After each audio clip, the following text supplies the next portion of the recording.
Hello everyone, my name is Kaustubh. Welcome to textbook banking YouTube channel. आज के इस video में हम बात करेंगे exam pressure, fear of failure, family pressure, job pressure and anxiety के बारे में। इस वीडियो में आगे बढ़ने से पहले let me make it clear that I am not a professional psychologist और मैं ये भी क्लेम नहीं करता कि मेरे पास इन सभी प्रॉब्लम्स का रामबाण इलाज है। लेकिन आज जो भी चीजें मैं आपके साथ शेयर करने वाला हूं वो मेरे अपने पर्सनल एक्सपीरियंसेस से, पर्सनल लाइफ से सीखी हुई चीजें हैं जो शायद आपको भी आपके प्रॉब्लम्स को सॉल्व करने में मदद करेंगी। तो चलिए आज के सेशन की शुरुआत करते हैं। सबसे पहले तो देखते हैं कि रिसेंटली कुछ बैंक एग्जाम्स के रिजल्ट निकल के आए। आरआरबी पीओ का प्रीलिम्स का रिजल्ट, आरआरबी क्लर्क के प्रीलिम्स का रिजल्ट और आज ही 1 अक्टूबर को आईबीपीएस क्लर्क के प्रीलिम्स का रिजल्ट भी। आप में से कई सारे स्टूडेंट्स पिछले 6-8 महीने से, मे बी 1 साल 2 सालों से बैंकिंग एग्जाम्स की तैयारी कर रहे हैं और आप सब लोग जानते हैं कि कॉम्पिटिटिव एग्जाम्स का फील्ड इतना ज्यादा कॉम्पिटिटिव हो चुका है कि फेलियर ये एक इनएविटेबल हिस्सा बन गया है और एग्जाम में क्लियर नहीं होने के वजह से हम सब में एक प्रकार का फियर ऑफ फेलियर आ जाता है। ये पहला प्रॉब्लम है। फियर ऑफ फेलियर के साथ साथ दूसरा प्रॉब्लम जो तैयार होता है ओवर द टाइम, ये है सोसाइटल प्रेशर।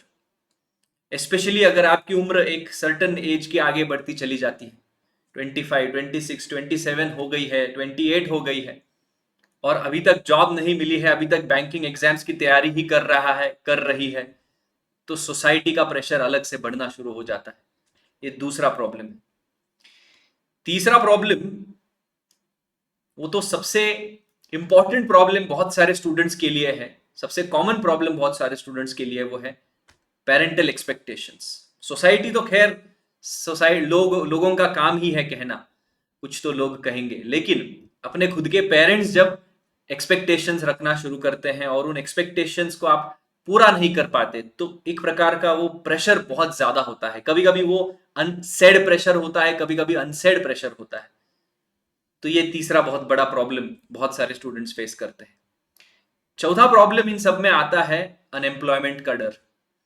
मुझे जॉब मिलेगी या नहीं मिलेगी, मेरी जिंदगी कैसे होगी 4 साल बाद, 5 साल बाद, क्या मैं लाइफ लॉन्ग यही करते रहूंगा या करते रहूंगी, है ना।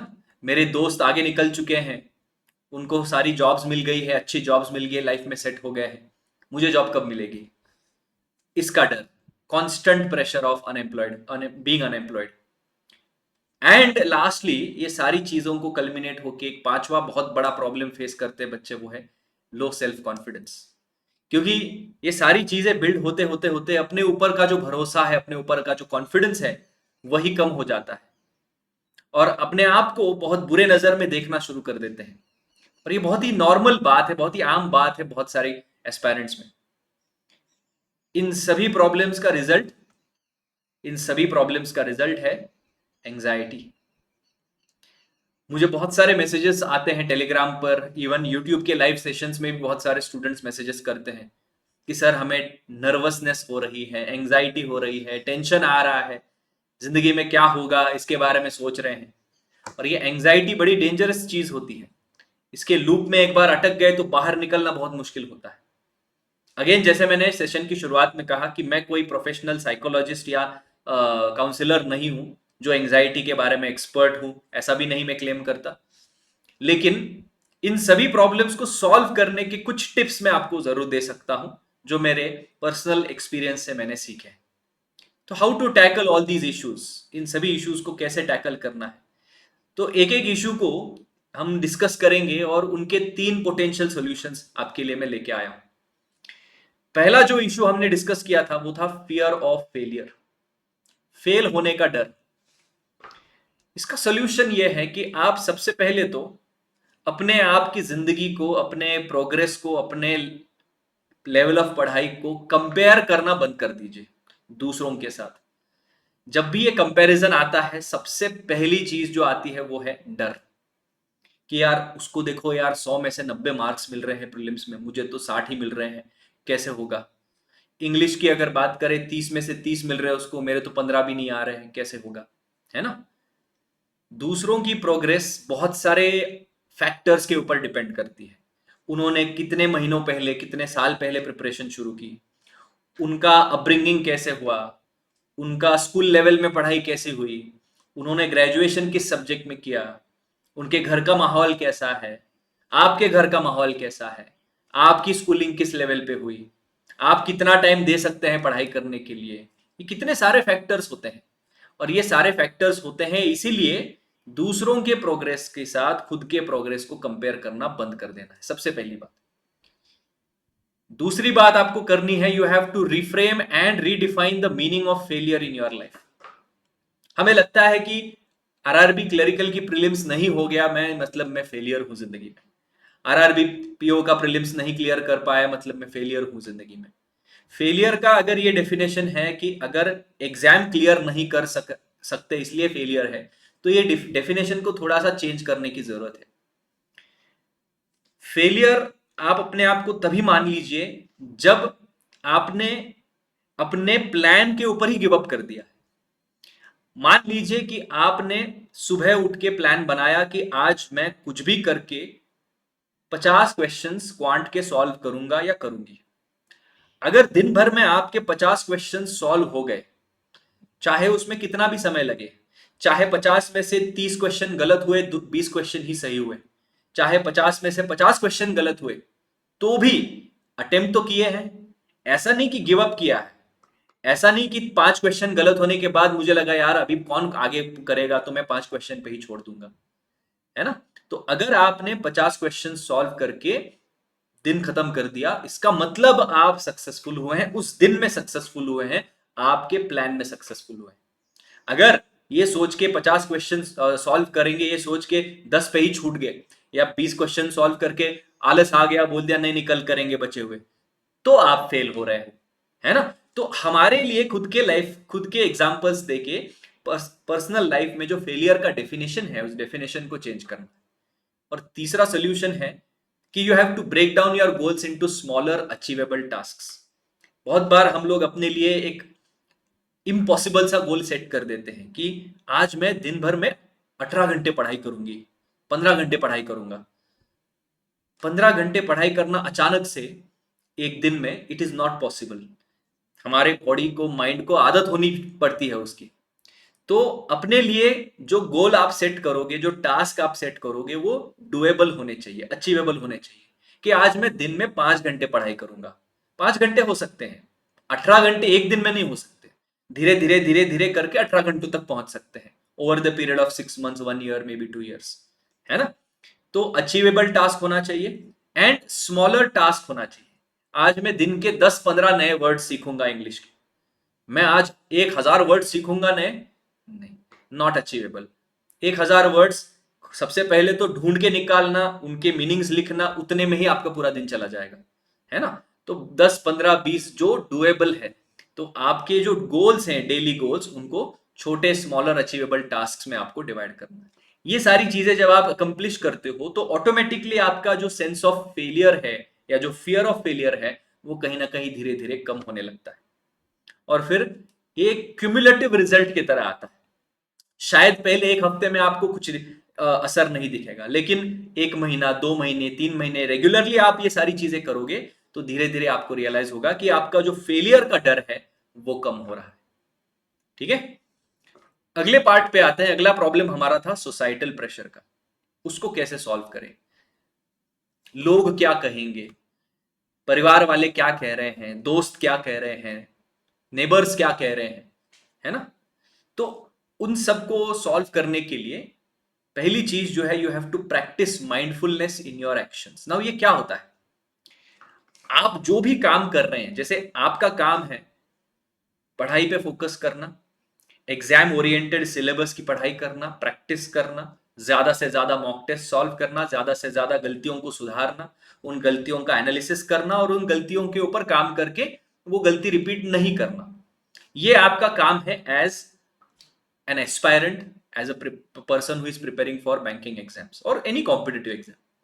तो आप अगर अपने काम में माइंडफुल रहे, आप अपने काम में फोकस्ड रहे, तो बाकी का जो चैटर है, बाकी का जो लोगों के नेगेटिव कमेंट्स हैं, कौन क्या कह रहा है, कौन क्या बोल रहा है, वो ऑटोमेटिकली आपके दिमाग से निकल जाता है। लेकिन अगर आपने उनके कमेंट्स के ऊपर ध्यान दिया तो आप उन नेगेटिव लूप में अटक जाते हो और फिर उस नेगेटिव लूप में से बाहर निकलना मुश्किल हो जाता है ना। इसीलिए अपने खुद के एक्शंस को लेके माइंडफुल रहना बहुत जरूरी है, तभी आप ये सोसाइटल प्रेशर को टैकल कर सकते हैं। दूसरी चीज जो आप कर सकते हैं वो है detach from people, peers and friends who are judgemental. ऐसे लोग, ऐसे दोस्त भी आपके, या ऐसे कलीग्स, या ऐसे कोई भी पर्सन जो आपकी लाइफ में है जो जजमेंटल है, जो आपको जज कर रहे हैं। आपकी आरआरबी क्लेरिकल का प्रीलिम्स नहीं निकला तो आपको जज कर रहे हैं कि यार क्या तुमसे इतनी इजी एग्जाम भी नहीं निकल रही, है ना। आपके पढ़ाई के पैटर्न को जज कर रहे हैं, आपके इंटेंशंस को जज कर रहे हैं। ऐसे जजमेंटल लोगों से अपने आप को दूर रखो, अपनी जिंदगी से निकाल दो, हो सके तो जितना हो सके उतना दूर रहिए उनसे, है ना। भले ही वो आपके सो कॉल्ड दोस्त हैं लेकिन वो दोस्त है नहीं। अगर वो जजमेंटल हो रहे हैं मतलब आपके वो दोस्त नहीं है ना। और आपके निगेटिव एस्पेक्ट्स को लेके या आपके फेलियर को लेके वो खुश हो रहे हैं, मतलब आप समझ सकते हो कि वो आपके दोस्त बनने के लायक भी नहीं है, दूसरे दोस्त बना लेंगे आगे, है ना। Keep telling your self that success is subjective, ये बहुत जरूरी है। दो प्रकार की डिसीजंस होते हैं, दो प्रकार के एनालिसिस होते हैं, एक होता है ऑब्जेक्टिव, दूसरा होता है सब्जेक्टिव। ऑब्जेक्टिव का मतलब क्या है कि कोई चीज अगर सही है तो सही है। जैसे आपके मल्टीपल चॉइस क्वेश्चंस को ऑब्जेक्टिव क्वेश्चंस भी क्यों कहते हैं, क्योंकि 5 में से कोई एक ही आंसर करेक्ट होता है और बाकी 4 आंसर्स गलत ही होते हैं। वो ब्लैक एंड व्हाइट में होता है, या तो सही है या गलत है। लेकिन सक्सेस वैसा नहीं होता। सक्सेस जो है वो सब्जेक्टिव होता है, हर एक का अपना डेफिनेशन होता है सक्सेस का। और सोसाइटी जो है अपने खुद के दिमाग में उनके डेफिनेशन जो भरे हुए हैं उनके हिसाब से लोगों को जज करती है कि देखो देखो, उसने तो ऑल इंडिया रैंक 1 हासिल कर लिया मतलब वो सक्सेसफुल हो गया। देखो ये लड़की ने अपना खुद का घर खरीद लिया मतलब वो सक्सेसफुल हो गई। देखो इसने एक खुद की गाड़ी खरीद ली, वो सक्सेसफुल हो गया, है ना। लेकिन सक्सेस की डेफिनेशन जो वो बता रहे हैं वो उनके खुद के दिमाग से बनी हुई डेफिनेशन है।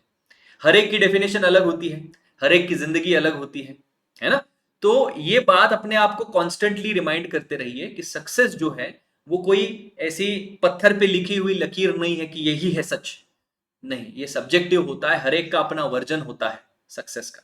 और आप अपने लिए एक डेफिनेशन बना लीजिए कि ये मेरा डेफिनेशन है, और जब तक मेरा डेफिनेशन अचीव हो रहा है तब तक मैं सक्सेसफुल हूं मेरी नजरों में, है ना। तो ये सोसाइटल प्रेशर को दूर रखने का एक दूसरा तरीका है।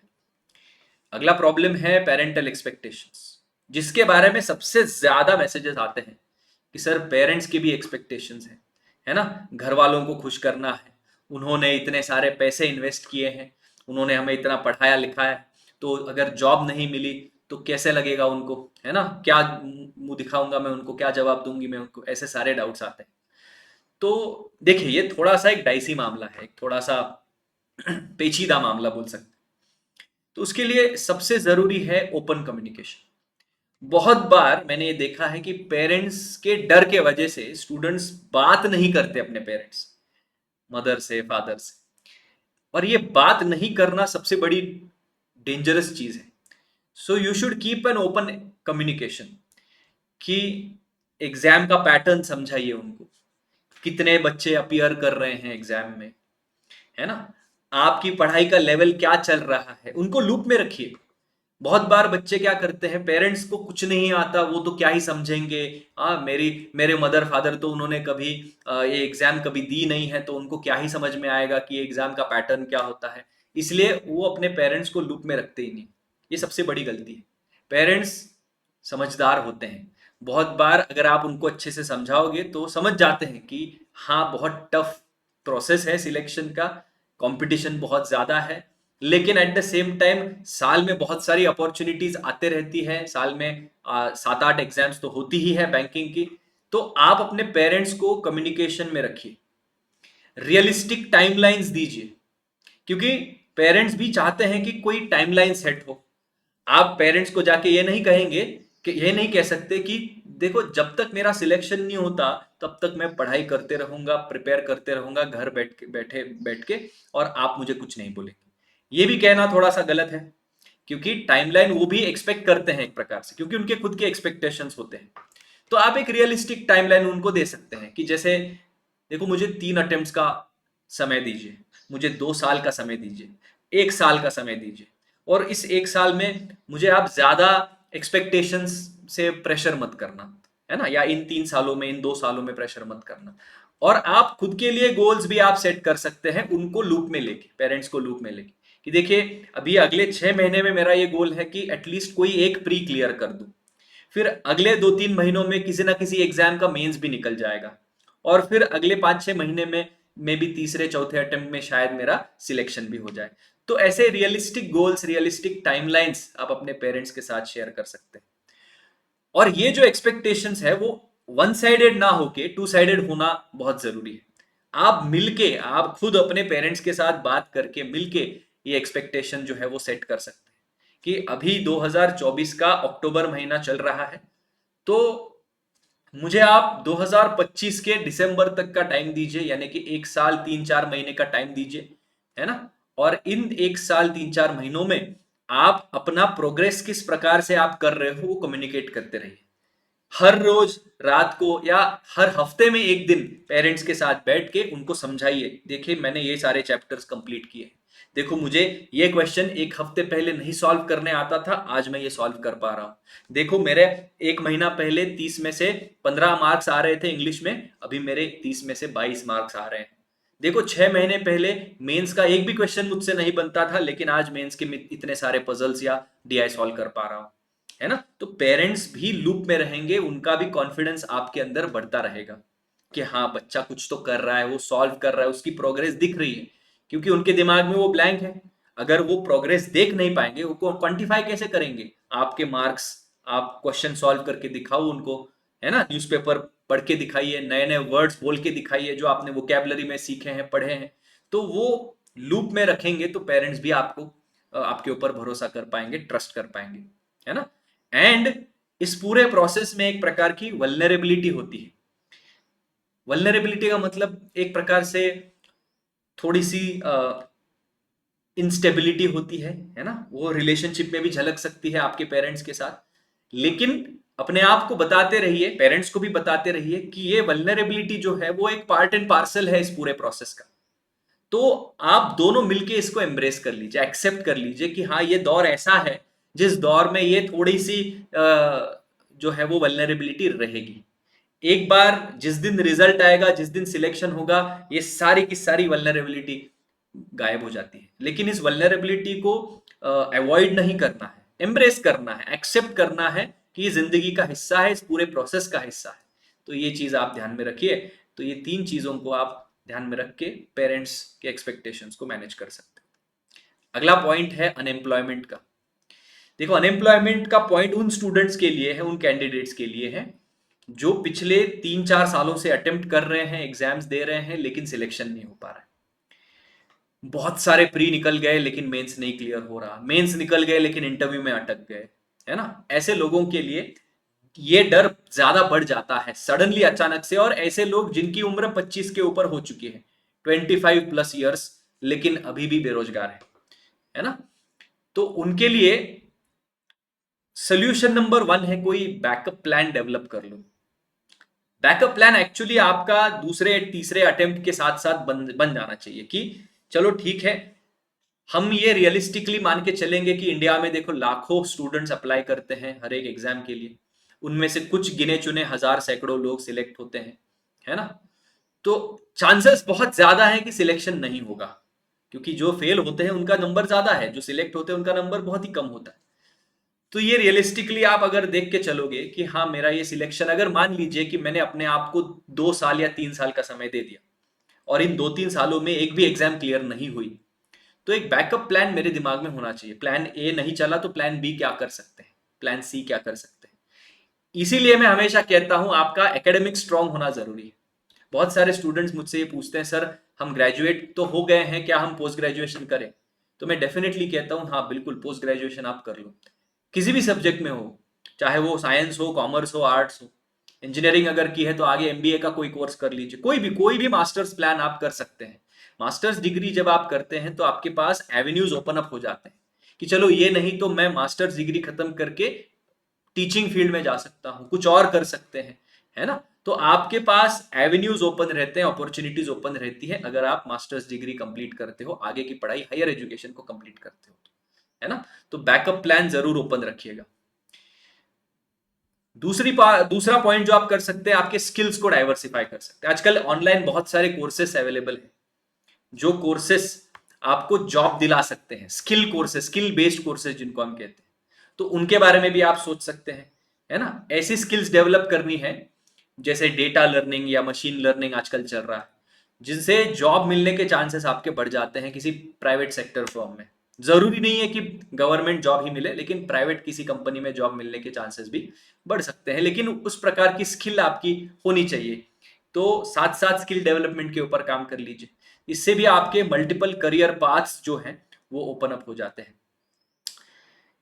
आपको जो चीज करने में अच्छा लगता है और वो हॉबी एक प्रकार से आपका करियर भी बन सकती है, उसके बारे में भी आप सोच सकते हैं, है ना। engage in part-time work for internships that embrace your profile, that enhance your profile। अगर आप पढ़ाई करते करते पार्ट टाइम कहीं काम कर सकते हैं या कहीं इंटर्नशिप कर सकते हैं तो वो भी देख लीजिए। लेकिन ये पार्ट टाइम और इंटर्नशिप वाला जो आइडिया है वो तभी आना चाहिए दिमाग में जब आपके 2-3 अटेम्प्ट्स हो चुके हैं, 1-2 साल आपने इन्वेस्ट कर दिया है फुल टाइम डेडिकेशन के साथ या फुल टाइम प्रिपरेशन के साथ। पहले ही अटेम्प्ट में वर्क, इंटर्नशिप और पार्ट टाइम वर्क मत करना, नहीं तो फिर वो पार्ट टाइम और इंटर्नशिप में अटक जाओगे और फिर आपकी प्रिपरेशन के ऊपर कभी ध्यान नहीं जाएगा आपका, है ना। तो पहला 1 से 1.5 साल जो है वो 100% फोकस्ड पढ़ाई होनी चाहिए, ज्यादा से ज्यादा 2 साल। और 2 साल के जितने भी बैंक एग्जाम्स आएंगे वो सभी अटेम्प्ट करने हैं, सभी एग्जाम्स के फॉर्म फिलअप करने हैं। और 2 साल के बाद भी अगर आपका कहीं सिलेक्शन नहीं हो रहा है तो आप इंटर्नशिप या पार्ट टाइम वर्क के बारे में सोच सकते हैं, जो आपको एक प्रकार से थोड़ी सी फाइनेंशियल स्टेबिलिटी भी देगा, अपने आप के बारे में एक ऐसा कॉन्फिडेंस भी बढ़ता है, and then that will also enhance your profile for other career paths as well, है ना। This is exactly what happened with me. मेरी जो जॉब यहाँ पर मैं कर रहा हूँ वो भी एक प्रकार से शुरुआत कई सालों पहले पार्ट टाइम वर्क के साथ ही हुई थी। यूपीएससी की प्रिपरेशन में कर रहा था और कुछ अटेम्प्ट्स के बाद मैंने ये पार्ट टाइम शुरू किया था और तब ये मेरी जॉब जो है वो एक रिजल्ट है उस पूरे प्रोसेस का। तो आपके साथ भी ऐसा हो सकता है। पांचवा प्रॉब्लम जो हमारा था वो था लो सेल्फ कॉन्फिडेंस का। सेल्फ कॉन्फिडेंस को कैसे बढ़ाएं? तो you have to celebrate small victories. छोटी छोटी विक्ट्रीज जो अपने लिए आप सेट करते हो वो सेलिब्रेट करो।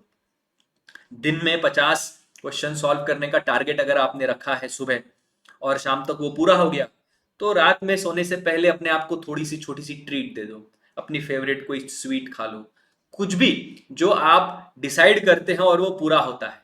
आपने मान लीजिए टाइमर लगा के कि मैं 2 मिनट के अंदर अंदर ये पजल सॉल्व करके दिखाऊंगा, और 2 मिनट के अंदर वो पजल सॉल्व हो गया, तो सेलिब्रेट कर दो, कुछ जाके मस्त एंजॉय कर लो, जो चीज आपको पसंद है करनी या खानी वो खा लो।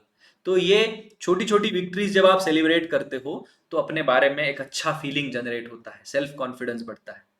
Engage in positive self talk. खुद के साथ जो बात होती है, अपने माइंड के साथ जो बात होती है, सेल्फ टॉक जो होता है वो हमेशा पॉजिटिव रखिए। Surround your self with supportive people. आसपास ऐसे ही लोगों को रखिए जो आपको सपोर्ट करते हैं, जो आपके पॉजिटिविटी को बढ़ाते हैं, जो आपको मोटिवेट करेंगे और अच्छा करने के लिए। Practice self care through hobbies और activities that boost self esteem. Self care बहुत जरूरी है। ऐसी हॉबीज जो आपके सेल्फ स्टीम को बूस्ट करेंगी, तो कोई म्यूजिकल इंस्ट्रूमेंट प्ले करना हो गया, या फिर कोई स्पोर्ट खेलना हो गया, है ना, या फिर गार्डनिंग हो गया, कोई भी ऐसी एक्टिविटी जिससे आपका सेल्फ स्टीम बूस्ट हो जाए। जिम जाओ, एक्सरसाइज करो, है ना, ऐसी हॉबीज को फॉलो करो जिनसे आपका मोराल बूस्ट होगा। टीवी के सामने, मोबाइल के सामने टाइम वेस्ट मत करना, उससे आपका सेल्फ स्टीम और नीचे चला जाता है। इंस्टाग्राम पे दूसरों की जिंदगियों में क्या चल रहा है इसकी रील्स देखना नहीं है, दूसरों के फोटोज के ऊपर कमेंट नहीं करना है कि कौन क्या कर रहा है, कौन कहाँ घूमने चला गया, मत करना, इससे आपका सेल्फ कॉन्फिडेंस नीचे चला जाएगा, है ना।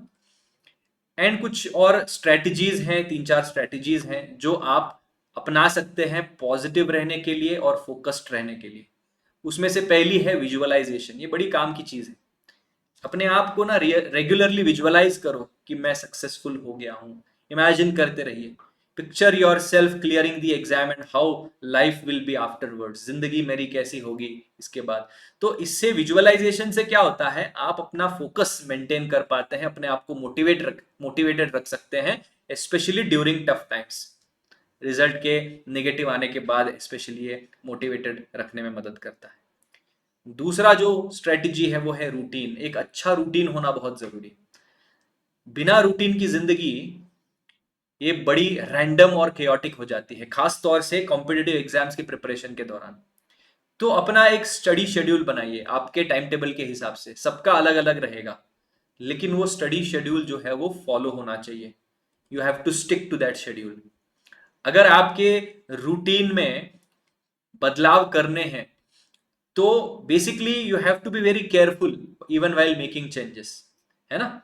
रूटीन से क्या होता है, आपको पता है कि आपको एग्जैक्टली दिन के कौन से समय में क्या करना है, तो उससे ना डिसीजन फेटिक नहीं आता।